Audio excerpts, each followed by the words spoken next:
নমস্কার বন্ধুরা, অলির রান্নাঘরে আপনাদের অনেক অনেক স্বাগত। অন্য দিনের মতো আবারও চলে এসেছি রেসিপি নিয়ে। আজকে দুটো রেসিপি আপনাদের সাথে শেয়ার করব। আজকে হবে বেতো শাক ভাজা আর ভেটকি মাছের তেল ঝাল। তো কিভাবে বানাবো আপনারা দেখতে থাকুন। এখানে বেতো শাক নেওয়া হয়েছে, বেতো শাকটা কেটে নেওয়া হয়েছে পরিষ্কার করে। এই যে শক্ত ডান্ডিগুলো ফেলে দেওয়া হয়েছে। এবার মা শাকগুলোকে কেটে নেবে।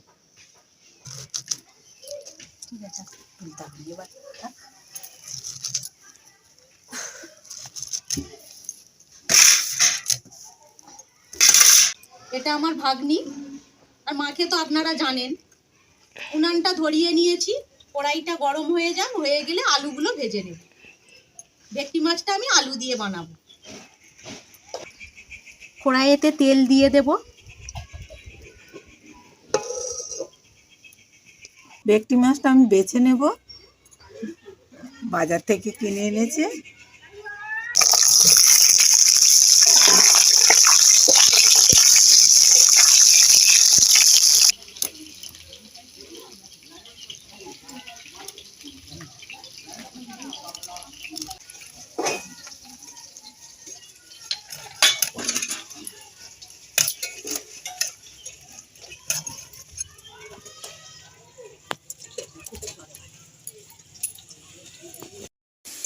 আলুটা নুন আর হলুদ গুঁড়ো দিয়ে ভালোভাবে আলুটা ভেজে নেওয়া হয়েছে। এবার আলুগুলো আমি তুলে নেব। খুব সুন্দর ভাজা হয়েছে। এই তেলের মধ্যেই মা শাকগুলো ভেজে নেবে। দুটো কাঁচা লঙ্কা দিয়েছি, পেঁয়াজ দিয়েছি। এবার কাঁচা লঙ্কা পেঁয়াজ আমি নেড়ে নেব। অল্প করে জিরে দেব,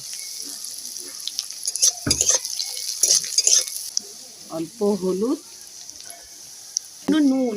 শাকটা ভেজে নিচ্ছে।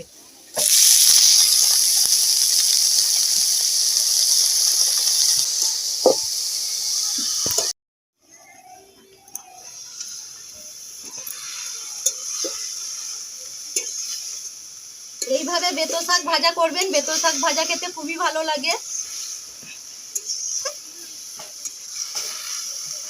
খুবু কিছু কথা বলো, হ্যালো বলো, হ্যালো বলো। লজ্জা পাচ্ছ কেন? বলো কিছু। মামার বাড়ি এসছি, দিদা রান্না করতেছে, বলো। ভাই বলে না, লজ্জা পাচ্ছে। মা মাছেতে নুন আর হলুদ মাখিয়ে দিয়েছে। আলুটা ভাজা হয়ে গেছে, আপনারা তো দেখলেন। ধনেপাতা কুচোনা হয়ে গেছে, টমেটো কুচি, পেঁয়াজ কুচি আর আদা রসুনটা একসাথে বাটা হয়েছে, আর কাঁচা লঙ্কা। শাকটা ভাজা হয়ে গেছে, এবার আমি পোস্তটা দিয়ে দেব।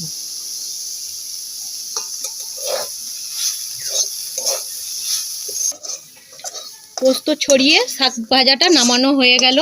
শাক ভাজাটা রেডি হয়ে গেছে।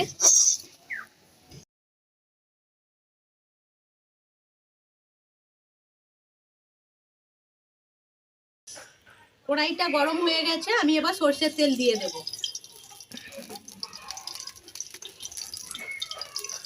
তেলটা গরম হয়ে গেলে মাছটা আমি ভেজে নেব। তেলটা ধোঁয়া ওঠা গরম হয়ে গেছে, এবার আমি মাছগুলো দিয়ে দেব একে একে।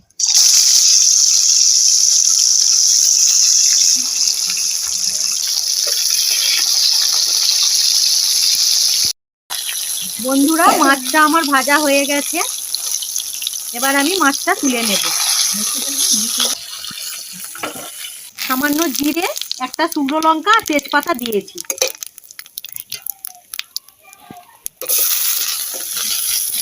কুচোনা পেঁয়াজ দিয়ে দিলাম। জিরে, শুকনো লঙ্কা, তেজপাতাটা ভালোভাবে ভেজে নিয়েছি। তারপরে আমি পেঁয়াজ কুচি দিয়ে দিয়েছি। পেঁয়াজটা লাল লাল করে ভেজে নিয়েছি। এবার দিয়ে দেব আদা রসুন বাটা।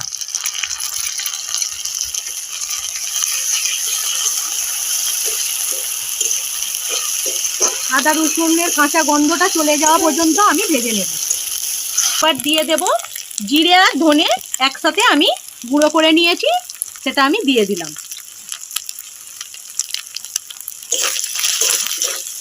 এবার দিয়ে দেব হলুদ গুঁড়ো, এবার দিয়ে দেব লঙ্কার গুঁড়ো,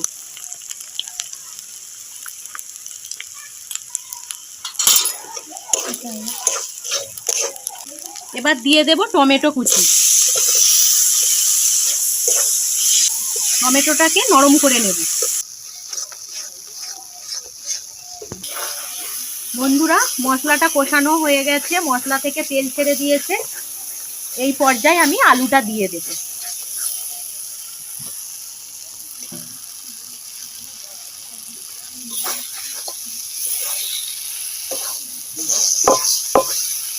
সামান্য জল দিয়ে দেব।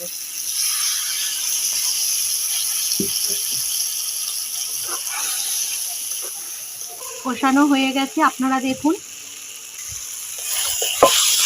এবার আমি জল দিয়ে দেব। খুব বেশি জল দেব না।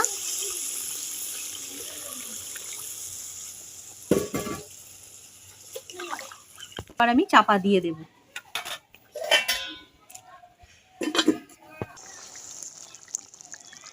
আলুটা সেদ্ধ হয়ে গেছে, এবার আমি মাছটা দিয়ে দেব।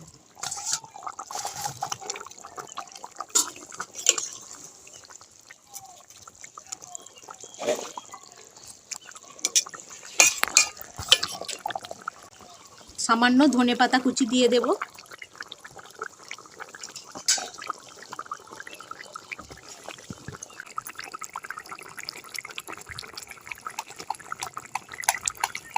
বন্ধুরা, রেসিপিটা আমার বানানো হয়ে গেছে।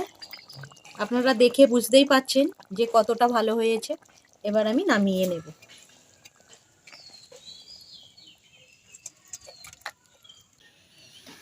বন্ধুরা, ভেটকি মাছের তেল ঝাল কেমন লাগলো আপনারা কমেন্ট করে জানাবেন। আর যদি ভালো লেগে থাকে চ্যানেলটা সাবস্ক্রাইব করে দেওয়ার অনুরোধ রইল। বেতো শাক ভাজা আর ভেটকি মাছের তেল ঝাল।